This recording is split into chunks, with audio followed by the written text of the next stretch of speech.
All right, shalom, shalom. Shabbat shalom. Salakia for the delay. The brother Jamaica having a couple of technical difficulties. He should be in here in a minute, right? But all praise to the Most High for another holy Shabbat. All praise to the Most High for another time to bring glorification and edification, or glorification to the name of the Lord and edification to Israel, man. Right? All praise to the Most High. Right? Most High willing, everybody had a beautiful Shabbat, right? And a beautiful Passover, beautiful feast of unleavened bread, and are having a beautiful Shabbat, man. Right? So we're gonna go ahead and kick it right off with the opening precepts. This is the book of Colossians, chapter 3 and verse 17. And whatsoever ye do in word or deed, do all in the name of the Lord Yahawah, giving thanks to the Most High and the Father by him. Right? So everything we do in word or deed, we do it all in the name of the Lord Yahawah, giving thanks to the Most High God Yahawah. That's why we say, call Allah Yahawah by Shema Mashiach one Malak Yahweh. That's all honor and glory to the Most High God through his Son, who the world inwardly calls Jesus Christ. Right? Let's get the book of Ephesians. Right? It's the book of Ephesians, chapter 4 and verse 11. And he gave some apostles and some prophets and some evangelists and some pastors and teachers for the perfecting of the saints, for the work of the ministry, for the edifying of the body of Yahawah. Right? So everything we do is for the perfecting of the saints, the work of the ministry, and the edifying of the body of Yahawah, which is the Israelites spread across the four corners of the earth, right? That they may be perfected and beautified and prepared for the marriage, because we're commanded to be perfect, right? So today's class is entitled Hated by Man, Loved by Yahawah, right? Hated by man and loved by Yahawah, right? Because in this truth, hey, you're going to be hated by men, right? You're going to be hated by, your old friends in the world. And you may even be hated by people that call themselves Israelites, man. That's just how it is in this truth, right? We had prophets of old that was hated by their own all the time, man. And they all knew they was Israelites. But guess what? When you're moving and operating in the right spirit, that's how it's going to be. You're not going to be accepted by all. You're not going to be loved by all. Instead, you'll be hated by many, right? So let's kick it off with the book of Luke, chapter 16 and verse 15. And he said unto them, ye are they which justify yourselves before men, but the Most High knoweth your hearts. For that which is highly esteemed among men is an abomination in the sight of the Most High, right? So if you're seeking to be justified before men, you're seeking for men to look at you and say, man, yeah, that brother is this, that brother's mighty, or be liked by this man, right? Cares of this world, right? Affinity with how people look at you and say, yeah, man, that brother, I know that brother Jamaica is mighty and is real, because that brother, he makes good money, right? So if I make good money, men will justify me, or whatever it may be. However you may see it, there's different forms of justification, right? Our job is not to seek justification before men, but our job is to be justified before the Lord, right? We need the Lord to look at us and have respect unto the works that we commit unto him, far more than we need men to like us and care about us, man. Hey, I don't give a damn if brothers like me or not, because at the end of the day, I love my people, and I'm going to do what the Lord commanded to do, is love, right? Sometimes brothers may get mad. Sometimes brothers may be upset. Sometimes sisters may get mad. Sisters may be upset, right? The brother be going in on sisters. So what? I go in on brothers too, because the Lord commands us to. Right is right. Off is off. Wicked is wicked. Righteous is righteous. Good is good. Bad is bad. And at the end of the day, our job is to call the good, good, and the bad, bad. The wicked, wicked. Right? To bring our people into full repentance. That we may see the great day of the Lord and receive the kingdom of the Most High God. We hate this place. Why we want to be justified in a wicked land that hates us, right? Can't stand us. Just not to go on a soliloquy, but think about this, right? Going into something about the world. You got Deion Sanders' son, Shador Sanders, right? Hey, man, young man, rich young man, great talented football player. His father's a great talented football player. He was ranked the number 2 quarterback prospect in the whole everything, right? Number 2, still has not been drafted. Why? Because in this land, he's still just a nigga. And because he acts the way they don't want him to act, and he doesn't have the mandingo traits for them to be like, well, he acts like a nigga, but he don't act like we want him to, but he got mandingo traits, so we'll take him anyway. When you got the mandingo traits, they'll take you anyway. right? When you 6'3", 230 pounds, run a 4.40, they'll take you anyway, right? But now he's starting to see. It's unfolding, right? It doesn't matter how much money your daddy got. It don't matter how much notoriety that you think you have. These damn Edomites still have the power to do what they want. Why would you want to be justified here? When they control what you are, who you are, where you go, how you talk, your money, right? They control everything. We're working to get the hell up out of this place, man. And it's too many sisters and brothers still wanting to be justified in a wicked land, man. A place that's not their rest.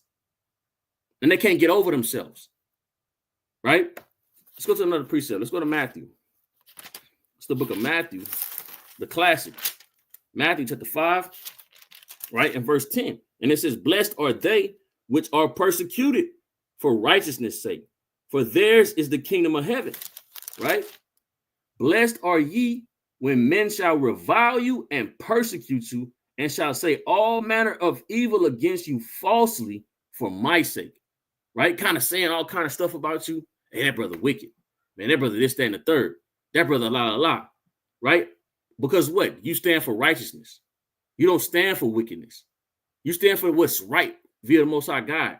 So they got to find something wrong with you so they can make themselves feel better, right? Go to verse 12. Rejoice and be exceedingly glad, for great is your reward in heaven. For so persecuted they the prophets which were before you, right? So the Lord said to rejoice in this matter, man, right? Because they persecuted the prophets with the same magnitude. So you're supposed to be rejoicing in the fact that, hey, these men hate me, right? These women may hate me, but guess what? So did they hate the prophets before me. So did they hate Yahawah for doing what was right. So I got to be grateful unto the Most High for that, right? Let's go to the book of Luke. It's the book of Luke, right? Chapter 6 and verse 22. It says, blessed are ye when men shall hate you, and when they shall separate you from their company, and shall reproach you and cast out your name as evil for the Son of Man's sake. You see that? The word there is hate. And cast your name out. Kind of talk bad about you. Blacklist you. Say all kind of things. All manner of evil because you're moving in the way of the Most High God. You're moving in the way of Yahawah. You're moving in that right spirit. And that's a good thing. It's not a bad thing. And don't weep. Don't mourn. Don't be sad. Right? Don't start to teeter and be like, you know what? Maybe I should trim my ways because I want people to love me or like me. To hell with that, man. To hell with that spirit. Right? To hell with them, man. Hey, you for the Lord. Stand boldly in that, man. Hey, it may feel lonely at times, man. Hey, Elijah thought he was alone. And the Lord had to remind him, hey, I got 7,000 men whose knees have not bowed to Baal, man. You ain't alone. Hey, you're not alone, man. Right? Let's go to John. What did the Lord say? Right? It's the book of John, chapter 7 and verse 7. It says, the world cannot hate you, but me it hated, because I testify of it that the works thereof are evil. You see that? The world can't hate you. It hates the Lord. When you moving in the righteous manner, when you coming out these words of the Most High God and through his wisdom, right? It's not you that they hate.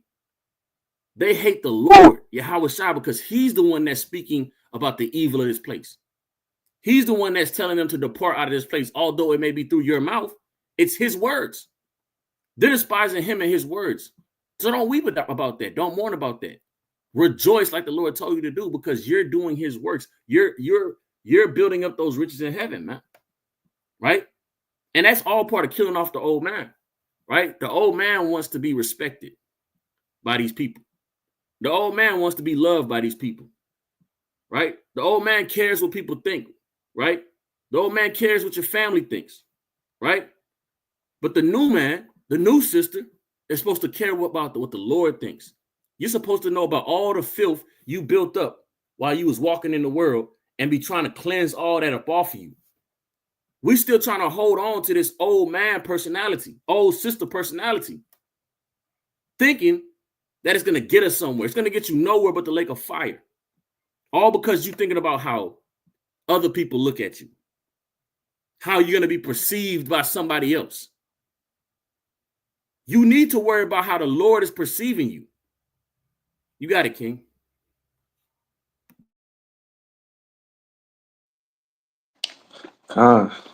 Good points, bro. I'm based off something you said. I'm gonna bring this account up. You know what I'm saying with Jeremiah, because what you were speaking on, basically, when being persecuted, you shouldn't be, teeter-totter in the line and wondering if this is what you should be doing. You know what I'm saying? This happened in real time. So let me grab Jeremiah 20. I'm gonna start from the top. I'm gonna read down a little bit on it. It says, now Pashur, the son of Immer, the priest, who was also chief governor in the house of the Lord, heard that Jeremiah prophesied these things. Then Pashur smote Jeremiah the prophet and put him in the stocks that were in the high gate of Benjamin, which was by the house of the Lord. So Jeremiah the prophet was smote for speaking the words of the Lord, right? They beat him for speaking the words of the Lord, right? Let's keep going. Verse 3, it says, and it came to pass on the morrow that Pashur brought forth Jeremiah out of the stocks. Then said Jeremiah unto him, the Lord hath not called thy name Pashur, but Magor Missabib, right? So it says it brought him out of the stocks. What is the stocks? The stocks is an instrument of confinement for punishment. This man was punished for the Lord's sake, right? For speaking the words of the Lord and then smote, beaten, right? But let's keep going.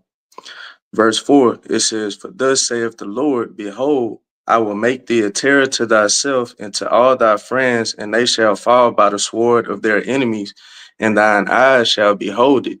And I will give all Judah into the hand of the king of Babylon, and he shall carry them captive into Babylon and shall slay them with the sword, right?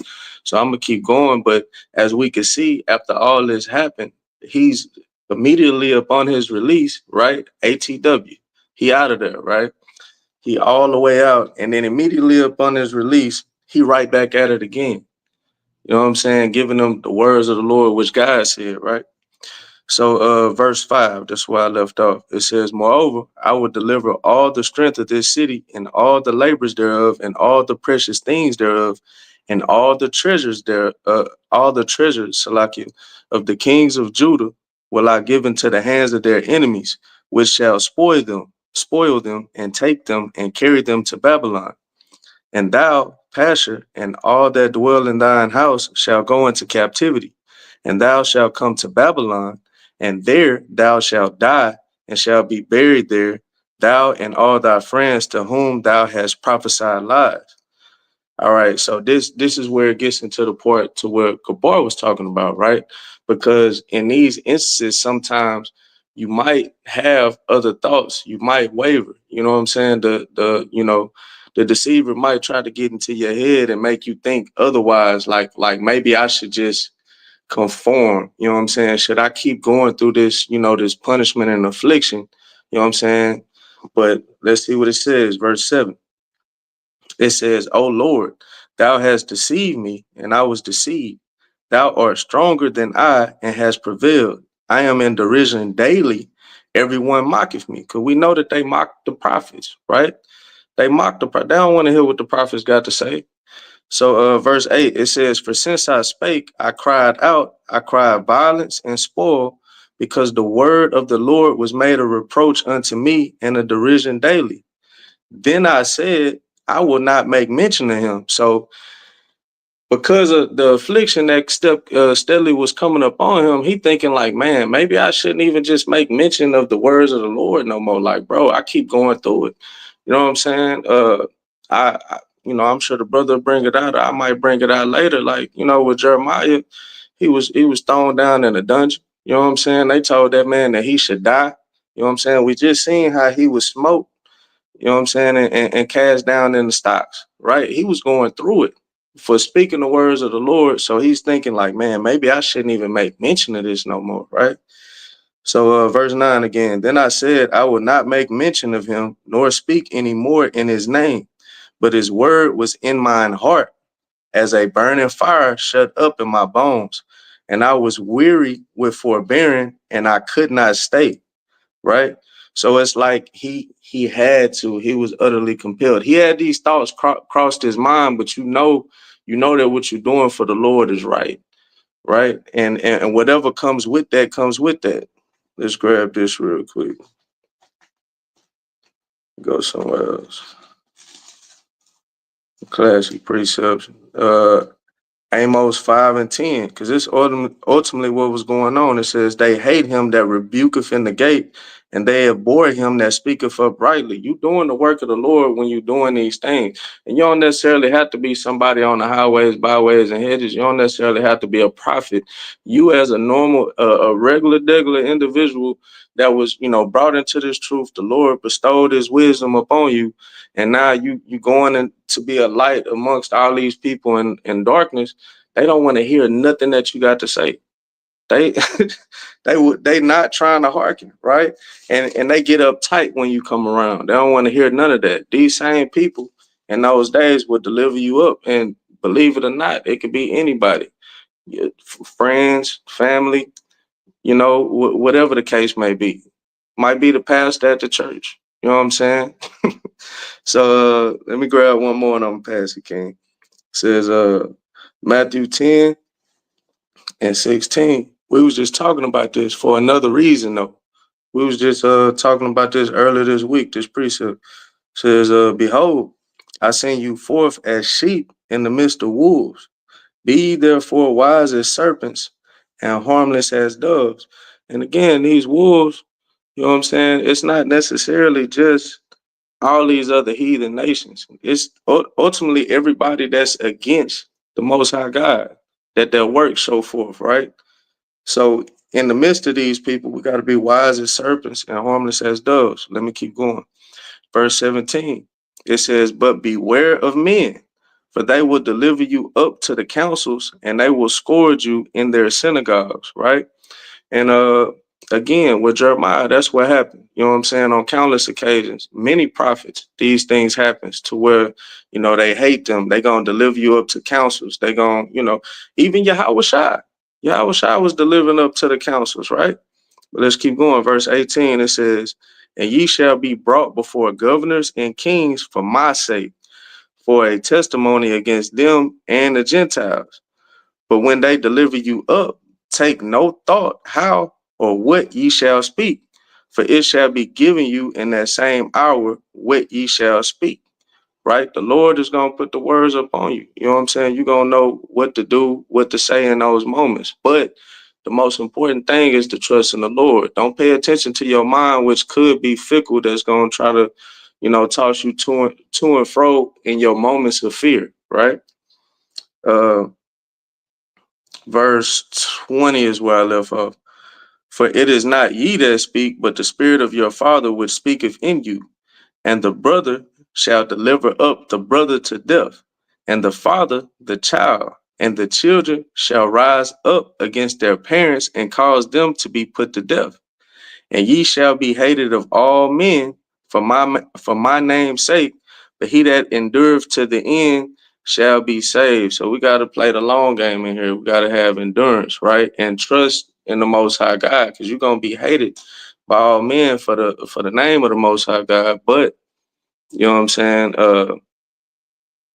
You gotta, stay the course, for lack of better words. But you got it, King.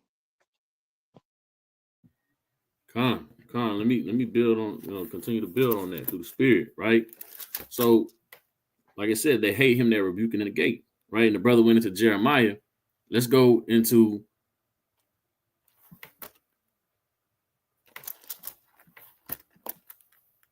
All right, brother. Well, why are you on our channel? Like we don't deal with scoffers. I tell you what, you can just go. Right? We don't deal with that's folly. I can't even see it because I'm on the phone. What are you talking about? Man, I deleted the comment and put that dude in timeout talking about his name is Christ was not in a camp, which Christ was in a camp, and I can prove it. Christ was the leader of a camp. I can prove it, but it's not even worth. That's that spirit. Though. That's exactly that spirit. Like hated by man, loved by Yahawah. We out here doing the work, rebuking in the gate, and you got this individual like talk about Christ was in the camp. He ain't out there doing the work. He ain't out there telling nobody how to repent. He ain't out there doing nothing that the Lord commanded righteous men to do. The Lord manifested that same spirit right now. Right? Brother, if you got the truth, brother, go teach it. Don't get on our channel. Go teach it. You got the truth. Go teach it. You see, but you have not the spirit of Yahawah. So you come and you scoff at men that's out here doing the work. Right? So let's go back to it, man. It's the book of Jeremiah, chapter 11, verse 18. And the Lord hath given me knowledge of it, and I know it. Then thou showedest me their doings, but I was like a lamb or an ox that is brought to the slaughter. And I knew not that they had devised devices against me, saying, let us destroy the tree with the fruit thereof, and let us cut him off from the land of the living, that his name no more be remembered. Right? They was devising, and they wanted to kill Jeremiah, man. They wanted to cut him out the land of the living. Right? They hated him because he rebuked in the gate. He came out and he was shaking the hand and he was telling people, hey, you got to stop being in idolatry. You got to stop being in wickedness. You got to serve the one and only true God. Right? But guess what? You don't hate the man. The man is just a vessel. We just vessels. That's all we are. We vessels. We don't, hey, you think that 8 years ago, I knew I was going to be teaching the Bible? 8 years ago, I couldn't get past the verse of the day. Kind of looking the verse of the day. I don't even know what's going on. Kind of close my phone and go about my business. If 8 years ago, you would have said, Brother Gabar, you're going to be teaching the Bible. You'll be doing classes 3 times a week, Sabbath service, going to camp twice a week, so on and so forth, right? Wearing fringes, trying your best to keep the commandments, abstaining from all kind of things of folly, right? I might have cursed you out, man. But guess what? All I am is a vessel. I had no decision on this matter. The Lord's Spirit is the one that flows through us, man. He's the one that does the teaching. He's the one that does the rebuking, right? And his word is what does the cutting, man. It ain't us, right? Hey, we can sit here and play the dozens or whatever they call it with people all day long, man. They ain't gonna never feel as cut as they do when that scripture come out. You can sit here and talk about my hairline, right? All you want to. You talk about another brother who's balding, right? You talk about somebody overweight, right? But when you bring out these precepts and start going into how they off and they wicked, now they want to kill you. They want to do something bad to you, right? It's the book of John, chapter 15 and verse 18. If the world hate you, ye know that it hated me before it hated you. See that? And it says what? If ye were of the world would love his own, because ye are not of the world, but I have chosen you out of the world. Therefore, the world hateth you. You see that? It's because our spirit is not of the world. The Lord chose us out of the world. We're not part of that no more, man. So they're gonna hate you. They're gonna hate us. And that's a brother, not even a real brother. That dude there would 9 times out of 10 be an Israelite, right? And guess what? He hates us. We've done nothing to him. We've wronged that brother in no way. But he found his way to come on our channel and scoff. Because he hates the Lord. But he tried to cover up by saying Christ's name. Hey, we're not no fool. Right? We're not no fool. Just because you put Christ's name involved, you try to involve Christ's name, you try to act like you about the Bible, but you're working against the Lord, though. And the Lord say, he that is not with me is scattered abroad. Man. See that? So you work just because we're not together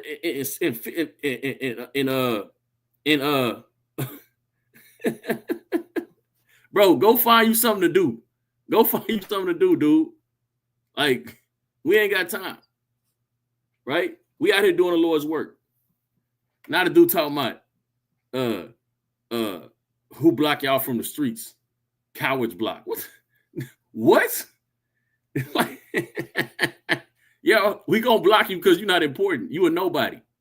Right? We moving on. So let's go to the book of 1 Kings. Look at this account. The brother pulled this account out, I believe, last class, man. I'm gonna pull it out again. Right? This is the book of 1 Kings, chapter 22. Right? I'm gonna start at verse 6.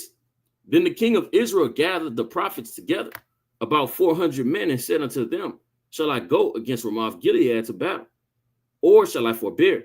And they said, go up, for the Lord shall deliver it into thy hand of the king. And Josaphat said, is there not there here a prophet of the Most High, besides that we might inquire of him? See, these false prophets, he was comfortable with them, right? The king of Israel, Ahab, and he was comfortable with the false prophets. They told him what he wanted to hear. So he was good with that. Just like this lame dude that want to come on our page. Are you good with hearing the folly and living that way? You want to be comfortable with what you hear, but you don't want to be told you're wrong. And see, that's why people really hate camps. They hate the order. They hate the structure. They hate being told that they're wrong and they can't do what they want to do. I guarantee you he smokes weed. They hate being told that they're wrong. They want to be around a bunch of people that's going to say that they're right in doing wickedness. Just like this.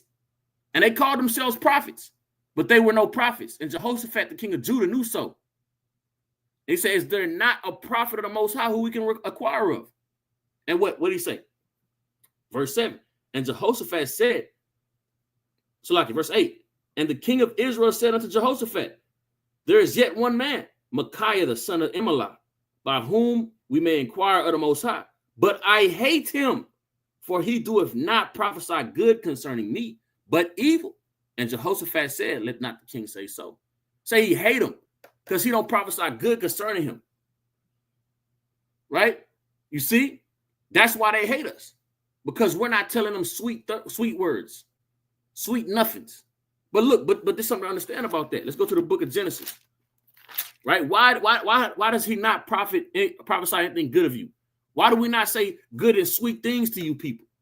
Right? It's the book of Genesis, chapter 4, right? And verse number 5. But unto Cain and to his offering he had not respect, and Cain was very wroth, and his countenance fell. Just like these men, just like this brother, right? Supposedly, right? Just like this fake dude in the chat spamming, ain't got nothing better to do, right? But come with folly and madness, right? No strength, no power, no ability to do nothing but get on the chat and type. He wroth over the fact that his fruits are not accepted by the Lord because he ain't bearing none. He mad at the fact that his sacrifice is not an acceptable sacrifice before the Lord. So he not bearing none. So he wroth. He mad. Right? But what does the Lord say? It says what? And the Lord said unto Cain, why art thou wroth? And why is thy countenance fallen? If thou doest well, right, shalt thou not be accepted. And if thou doest not well, sin lieth at the door, and unto these shall be his desire, and thou shalt rule over him. If thou doest well, thou shalt be accepted. And if thou doest not well, sin shall lie at your door. Right? So all these people that's mad, right, at the men of the Lord, doing the work of the Lord, the sisters of the Lord, doing the work of the Lord, right? Mad saying that, hey, you know what? I hate him because he don't prophesy well of me. He don't tell me good things. The reason why is because you're not doing well. If you were doing well, if you were following the Lord, hey, would not the Lord accept you? What would we, hey, it says, let's get this real quick. Let's go to the book of Luke. This dude so lame. He got like 5 different accounts to log into just to come scoff at brothers. You can't tell me that you're doing the work of the Lord. You got too much time on your hands. You're lame, right? Let's go to the book of Luke. And you say you gonna get this work today. Hey, who will block you from the streets? Cowards block, brother. Hey, we had Discovery Green today. Discovery Green, 4 p.m. You can come on out there and it's consequences. See who's a coward. Discovery Green, Houston, Texas, McKinney Street, across from Brazil Park. Come on and pull up, brother. But we're not finna go back and forth with you on no internet. Come on and pull up. Let's see who's a coward. I bet you don't pull up. Because people like you stay on the keyboard, you don't touch the streets. Right? It's the book of Luke.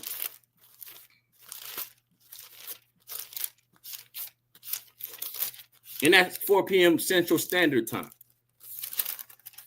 right? It's the book of Luke, chapter 1, and verse number, where I want to go, verse number 5. There was in the days of Herod, the king of Judea, a certain priest named Zacharias of the course of Abiah, and his wife was the daughter of Aaron. Her name was Elizabeth. And they were both righteous before God, walking in all the commandments and ordinances of the Lord, blameless. Why did I pull that? Because if you're doing what's right, you're blameless. Nobody can shake their hand at you. So you don't got to worry about somebody prophesying evil of you. You don't got to worry about being rebuked in the gate, because you walk in blameless, but you're not blameless. So you should accept rebuke, but our people don't. And since they don't, they hate us for trying to tell them what's right. Right? They hate us for trying to correct them and get them to go to do the right thing.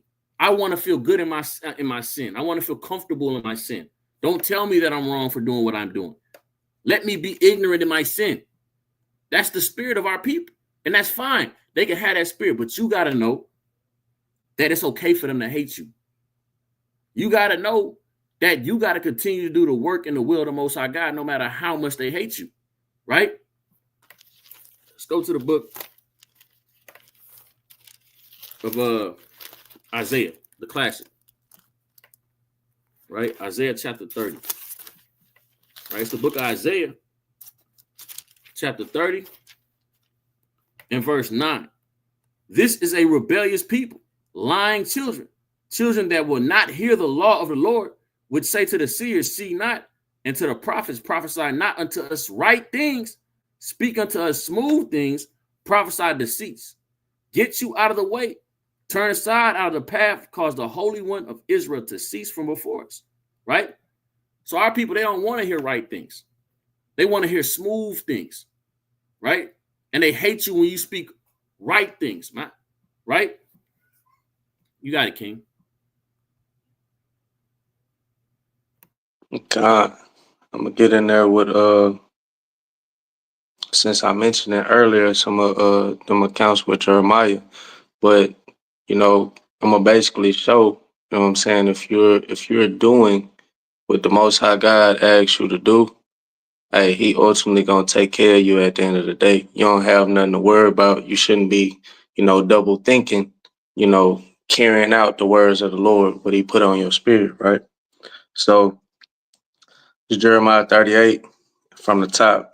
I'm gonna read down on it a little bit. It say, then Shephatiah, the son of Matan, and Gedaliah, the son of Pashur, and Jukal, the son of Shelemiah, and Pashur, the son of Malchiah, heard the words that Jeremiah had spoken unto all the people, saying, thus saith the Lord, he that remaineth in this city shall die by the sword, by the famine, and by the pestilence. But he that goeth forth to the Chaldeans shall leave, for he shall have his life for a prey, and shall live. Thus saith the Lord, this city shall surely be given into the hand of the king of Babylon's army, which shall take it. Therefore the princes said unto the king, we beseech thee, let this man be put to death. Here we go. You know what I'm saying? And he just speaking the words of the Lord. You know what I'm saying? They calling for him to be put to death. They don't want to hear that. Just like the account the brother just brought out, right? They hate him because he don't speak what they want him to speak. You know what I'm saying? He's speaking what the Lord told him to do. You know what I'm saying? It's not, these are not smooth things to their ears. They don't want to hear that. I don't want to. Who wants to hear that they ultimately got to go into captivity? But at the end of the day, if it comes from the Lord, hey, let the Lord be true and every man a lie. But they don't operate like this. Most people don't operate like this. But here we go. I think I was at verse 4. Therefore the princes said unto the king, we beseech thee, let this man be put to death. For thus he weakeneth the hands of the men of war that remain in this city, and the hands of all the people, and speaking such words unto them. For this man seeketh not the welfare of this people, but the hurt. Right? So they're trusting in man. They ultimately saying by these words, he's weakening the hands of men. They're not going to be strengthened in war. You know what I'm saying? We're not going to be able to overcome him because of this nigga. That's ultimately what they saying. because of this nigga and what he's saying, we're not going to be able to overcome them, notwithstanding that he's bringing them the words of the Lord. Wow, right? Verse 5, it say, then Zedekiah the king said, behold, he is in your hand, for the king is not he that can do anything against you. Then they took Jeremiah and cast him into the dungeon of Malchiah the son of Hamelech, that was in the court of the prison, and they let down Jeremiah with cords. And in the dungeon there was no water but mire. So Jeremiah sunk in the mire. So they cast this man in the dungeon because they didn't want to hear the words of the Lord, dropped him down up in there and didn't give him any food or drink or anything, just left him down there. But let's see what happens, right? Verse 7. Now when Ebed-Melech the Ethiopian, one of the eunuchs which was in the king's house, heard that they had put Jeremiah in the dungeon, the king then sitting in the gate of Benjamin, Ebed-Melech went forth out of the king's house and spake to the king, saying, my lord the king, these men have done evil in all that they have done to Jeremiah the prophet, whom they have cast into the dungeon, and he is like to die for hunger in the place where he is, for there is no bread in his city. Then the king commanded Ebed-Melech the Ethiopian, saying, take from hence 30 men with thee, and take up Jeremiah the prophet out of the dungeon before he die. So, I mean, like it say, you know what I'm saying? If God be for us, who can be against us, right? Regardless of everything that this man was going through, Most High God bringing him up out of there for doing what he asked him to do. That's why I say we have to endure until the end, right? Let's grab that other account real quick. Stay in the book of Jeremiah. Jeremiah 26, and I'm gonna start at 2 real quick for context. So like it says, thus saith the Lord, stand in the court of the Lord's house and speak unto all the cities of Judah which come to worship in the Lord's house, and all the words that I command thee to speak unto them, diminish not a word. If so be they will hearken and turn every man from his evil way, that I may repent me of the evil which I purpose to do unto them because of the evil of their doings. And thou shalt say unto them, thus saith the Lord, if ye will not hearken to me, to walk in my law, which I have set before you, to hearken to the words of my servants the prophets, whom I sent unto you, both rising up early and sending them, but ye have not hearkened. Let me jump down to 8. Verse 8, it says, now it came to pass, when Jeremiah had made an end of speaking all that the Lord had commanded him to speak unto all the people, that the priests and the prophets and all the people took him, saying, thou shalt surely die. Here we go again. Like, bro, that's the story of this man's life. That's the story of this man's life, man. He speak the words of the Lord. Hey, man, you got to go. We ain't trying to hear it. You know what I'm saying? So verse 9, it says, why hast thou prophesied in the name of the Lord, saying, this house shall be like Shiloh, and this city shall be desolate without an inhabitant? And all the people were gathered against Jeremiah in the house of the Lord. When the princes of Judah heard these things, they came up from the king's house unto the house of the Lord, and sat down in the entry of the new gate of the Lord's house. Then spake the priests and the prophets unto the princes and to all the people, saying, this man is worthy to die, for he hath prophesied against this city, as ye have heard with your ears, right? Salakia. Because I think I need to jump down. Let me see. I'm gonna keep going. Verse 12, it say, then spake Jeremiah unto all the princes and to all the people, saying, the Lord sent me to prophesy against this house and against this city all the words that ye have heard. Therefore now amend your ways and your doings, and obey the voice of the Lord your God, and the Lord will repent him of the evil that he have pronounced against you, just like the Lord told him, right? And it says, as for me, behold, I am in your hand. Do with me as seemeth good, and meet unto you. Right? Unwavering. Boy got unwavering faith, right? So verse 15 says, "But know ye for certain that if ye put me to death, ye shall surely bring innocent blood upon yourselves and upon this city and upon the inhabitants thereof. For of a truth the Lord hath sent me unto you to speak all these words in your ears." Then said the princes and all the people unto the priests and to the prophets, "This man is not worthy to die, for he hath spoken to us in the name of the Lord our God." But the whole time he been doing that. So that brings me back to what I was initially talking about. Go to Romans real quick. Romans 8. Yeah, in 31, it says, "What shall we say to these things? If God be for us, who can be against us?" That's the type of spirit that we got to keep. Damn how somebody else feel, the hatred that they have for us, the this association. You know what? I got one more and I'm passing king. It's Luke Luke 6, and I'm gonna start at 20.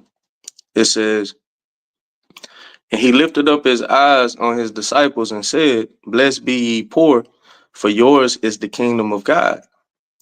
Blessed are ye that hunger now, for ye shall be filled. Blessed are ye that weep now, for ye shall laugh." You know, let's talk about us, the Israelites. You know, of course, that are doing what the Lord commanded them to do. Not you. We are not entitled just because we're of that lineage. We still got to listen to the Lord. So we're that poor. We're those ones that hunger now and that weep now, right? Verse 22, "Blessed are ye when men shall hate you and when they shall separate you from their company," right? That's what we got to endure. And a lot of people, it's tough. As soon as you come into the faith with people that you love, you know what I'm saying, with your whole heart, want to just, be separated from you. They don't want to deal with you no more because, they want to stay in their darkness and you shedding too much light. They ain't dealing with that. They like roaches, right? They trying to get the hell away. As soon as you cut that light on, you come in the room, they scatter. They out of there, right? And the thing is, it's like we be having that like we would rather the little Kiki spirit, hated by a few, loved by many. But when you're in this truth, it's the opposite, right? You're gonna be hated by many and loved by few, right? And the few that's gonna love you 9 times out of 10 are those that are you know, companions with you and keeping the commandments, right? But let me finish this out. Verse 22 again said, "Blessed are ye when men shall hate you, and when they shall separate you from their company, and shall reproach you, and cast out your name as evil for the Son of Man's sake. Rejoice ye in that day, and leap for joy, for behold, your reward is great in heaven, for in the like manner did their fathers unto the prophets." Right? And that's what we was just bringing out. That's what they've been doing to the prophet. Every prophet had to go through it, man. Every man of the Lord ultimately had to go through it. What makes you any different? And you got a king.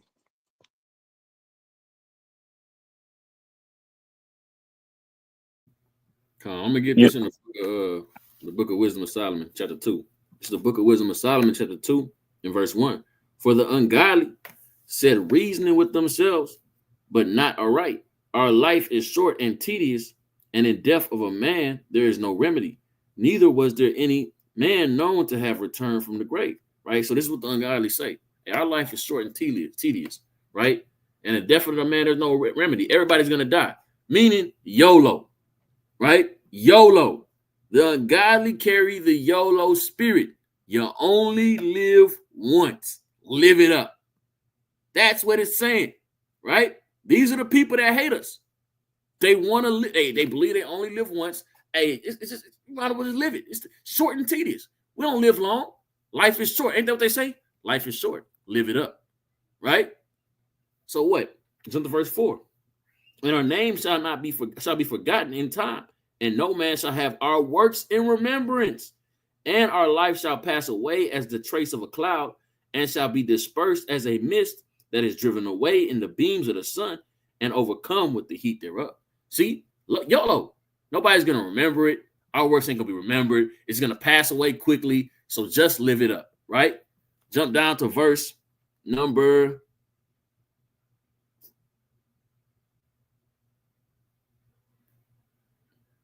Man, this whole thing is mean. It's kind of hard, man. Let me see. Man, let me read on. Verse 5. For our time is a very shadow that passeth away, and after our end there is no returning, for it is fast sealed, so that no man cometh again. See, YOLO.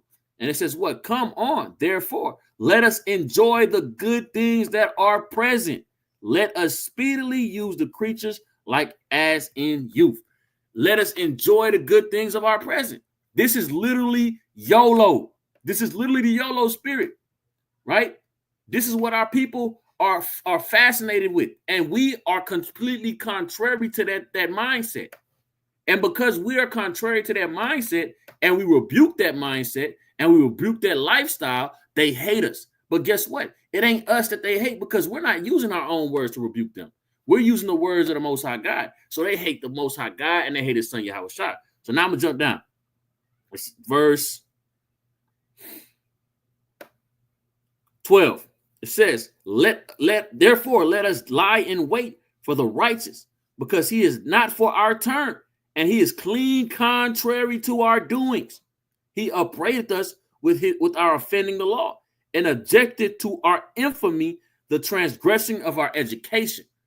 It said, hey, let us lie in wait. Hey, we want to do bad to this person, right? Because he's contrary to the way that we want to live.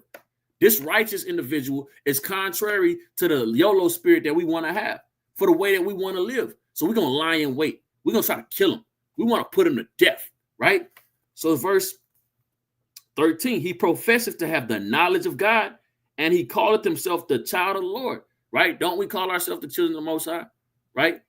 Don't we profess that we have understanding of how to serve the Lord, right? And we do through the scriptures, right? It says what? He was made to reprove our thoughts. They understand it, right? They understand what we were here for, right? He is grievous unto us, even to behold, for his life is not like other men's. His ways are of another fashion. See, our ways are of another fashion, right? Our ways are not of the fashion of the world. We don't think the way the world thinks. We don't operate how the world operates. So this is giving you insight of how the wicked look at you, how they view you, how they see you, what they think about you, what they want to do to you. Why? Because you are contrary to the way that they want to live, right? It says what? We are esteemed of him counterfeits. He abstaineth from our ways as from filthiness. You see that? Say that the righteous, it say that we abstain from their ways as from filthiness. Do we not do that? Right? The ones that want to serve the Lord, are we acting like the people that's in the world? We shouldn't be. Some of us are, but we shouldn't be. We should be abstaining from their ways as filthiness. The same way you see something nasty, you kind of like, I ain't going in there. That's how it's supposed to be when you're dealing with the ways of the wicked. When you're dealing with the ways of the world, the same way. Sisters, y'all going to a bathroom and it's dirty as hell. What y'all gonna do? Y'all gonna turn around. I ain't sitting on that toilet. Hell no. You got to have that same spirit when you're dealing with your people and they occupied in worldly things. You got to abstain from it as from filthiness. And those that do that, guess what? They're hated, right? It says what? Verse 17, let us see if his words be true. Let us prove what shall happen in the end of him. So it's like, hey, let's prove, let's find out. Let's see if he really is the Son of God. Let's see. It says what? For if the just man be the Son of the Most High, he will help him and deliver him from the hands of his enemies. Let us examine with the despitefulness and torture that we may know his meekness and prove his patience. So they want to torture you. They want to put you through the hell to see, does God really love you? Does he? If he loves you, he'll save you out of this. We're going to find out today. Right? This is how evil our people's minds are and the minds of the other nations towards the people that want to serve the Lord. They're going to hate you. You're going to be hated by men. It says what? Let us condemn him with a shameful death, for by his own sayings he shall be respected. How did they kill Peter? Crucified him upside down. Ain't that shameful? How did they kill Yahawah? Crucified him, spat on him, smote him. How they kill Paul? Cut his head off. How did they kill Isaiah, man?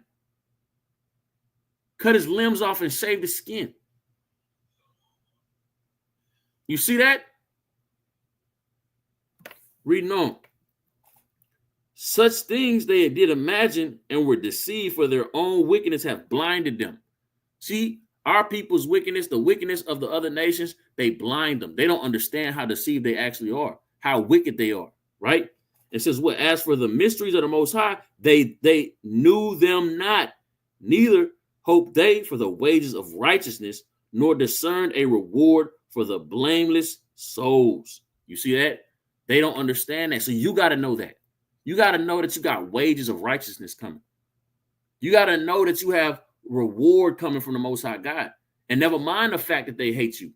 Never mind the fact that they despise you. They separate themselves from you. Never mind the fact they're not inviting you to things no more. Never mind the fact that when they see you, they don't want to speak no more. You got a reward from the Lord coming. Wages of righteousness coming, man. That white stone. And we ain't talking about crack or cocaine. We talk about the white stone of righteousness, of eternal life that the Lord gonna give you. If you endure, even when you being hated by the people that you once loved, the people that love you, or people that you never knew at all. Right? And what that look like. Let's go to chapter 3 and verse 1. But the souls of the righteous are in the hand of the Most High. There shall no torment touch them. In the sight of the unwise, they seem to die, and the departure is taken from misery. And they're going from us to utter destruction, but they are at peace. For though they be punished in the sight of men, yet their hope is of full immortality. And having been a little chastised, they shall be greatly rewarded. For the Most High proved them and found them worthy of himself. It's plain, man. Right? Let's go to the book of Acts, chapter 23. Right? And I know we're running low on time. Right? We got the children's class coming up. Acts 23. And start at verse 12. It says,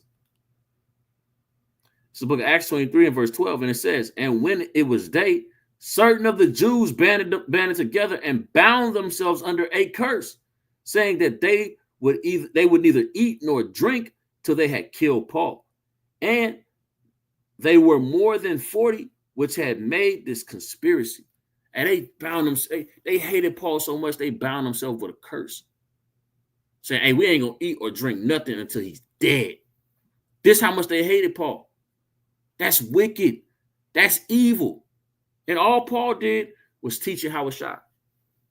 That's all he did. Teach Yahawah.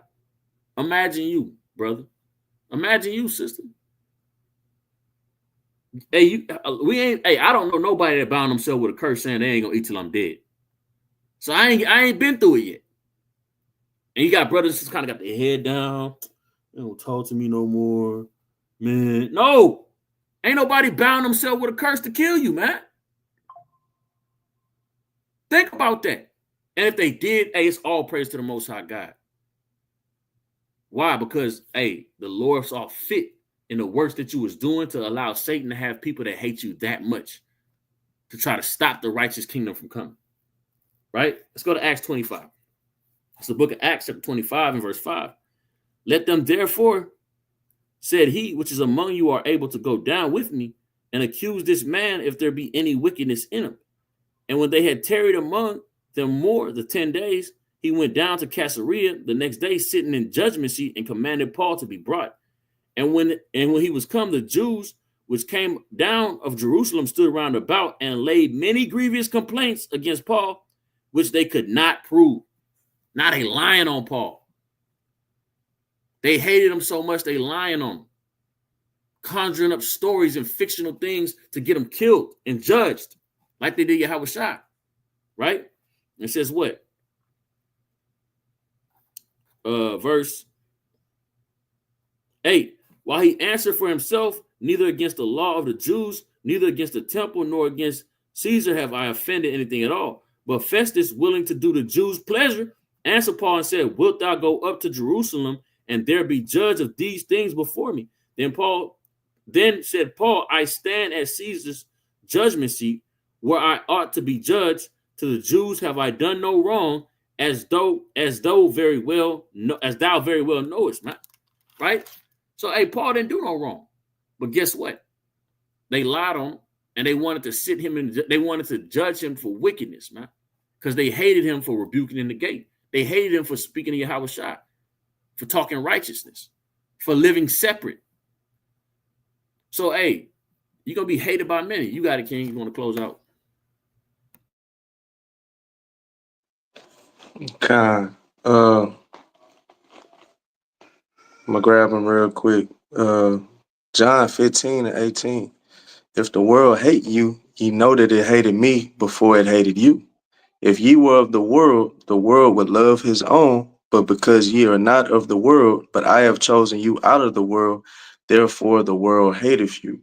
Right? And like he said, if the world hates you, you know that it hated me.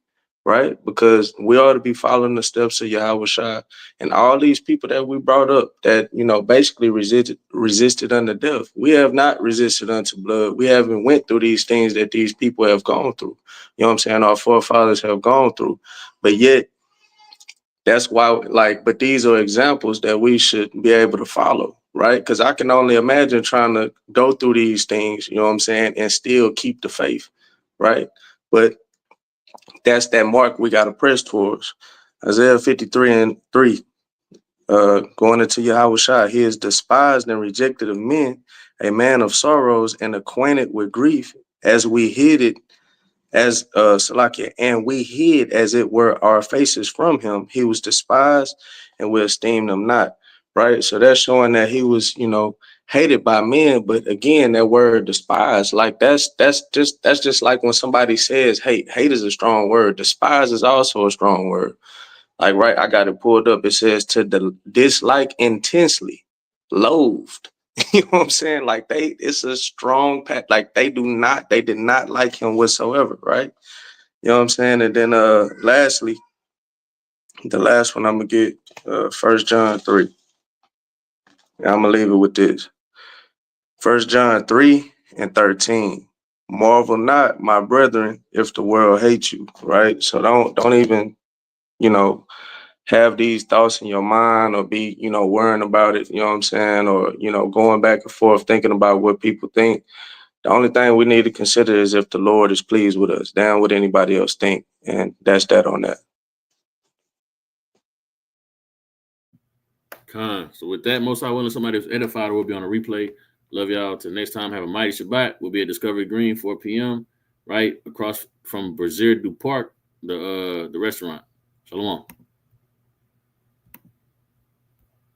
Shalom.